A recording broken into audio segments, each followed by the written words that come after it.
आज दादांना श्रद्धांजली अर्पण करण्याची वेळ येईल असं स्वप्नात देखील कधी वाटलं नव्हतं. जो माणूस जन्माला येतो त्याचा मृत्यू अटळ आहे, हा यावतचंद्र दिवाकरू असा नियम आहे. पण एखाद्या व्यक्ती जीवनात जगला किती यापेक्षा जीवन जगला कसा हे जास्त महत्त्वाचं आहे. दादांचं जीवन मला जवळून पाहण्याची संधी मिळाली. ते सगळ्यात पहिल्यांदा जेव्हा आमदार झाले आणि त्यानंतर ऊर्जा राज्यमंत्री झाले तेव्हापासून त्यावेळी महाराष्ट्राच्या विधानमंडळामध्ये मी होतो आणि त्यांची आणि माझी अतिशय घनिष्ठ मैत्री झाली. ती मैत्री नंतर राजकारणाच्या पलीकडे होती. नियमितपणे दिल्लीला जेव्हा दादा यायचे नेहमी माझ्या घरी यायचे. आल्यानंतर पहिले खिशातला एक कागद काढायचे. त्यांचं व्यक्तिमत्व अतिशय प्रोफेशनल होतं.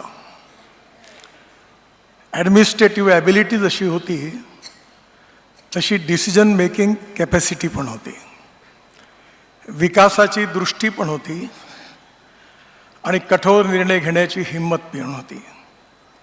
लोकाभिमुखता होती आणि योग्य सत्य असेल तर सत्य म्हणण्याची ताकद पण होती. आणि त्यामुळे अनेक वेळा तेव्हा जे विषय निघायचे, पालखी मार्ग बांधत असताना अडचणी यायच्या, प्रत्येक छोट्या गावातले प्रश्न ते लिहून आणायचे आणि सगळे प्रश्न ते सोडवून द्यायचे. मला ते म्हणाले की पुण्याकरता तुम्ही काहीतरी करा. त्यांच्या आणि देवेंद्रजीच्या आग्रहाखातर पुण्याकरता 3 मजली उड्डाण पुलाची 50,000 कोटीची एक योजना तयार केली. ती मंजूर झाली आणि मी त्यांना फोन केला की महानगरपालिकेची निवडणूक झाली की तुम्ही आणि देवेंद्रजी मिळून आपण भूमिपूजनाचा कार्यक्रम घेऊ. तो त्यांचा माझा शेवटचा फोन होता. खरं म्हणजे त्यांचा अकाली जाणं हा सगळ्यांवरच फार मोठा आघात आहे, पण महाराष्ट्रावर देखील आघात आहे. निर्णय घेणारा, विकासाची दृष्टी ठेवणारा आणि निर्णयाकरता हिमतीने त्याची किंमत चुकवण्याची हिंमत दाखवणारा नेता होता. आपल्या परिसरातील बातम्या आमच्यापर्यंत पोहोचवण्यासाठी स्क्रीनवर दिलेल्या क्रमांकावर संपर्क साधू शकता.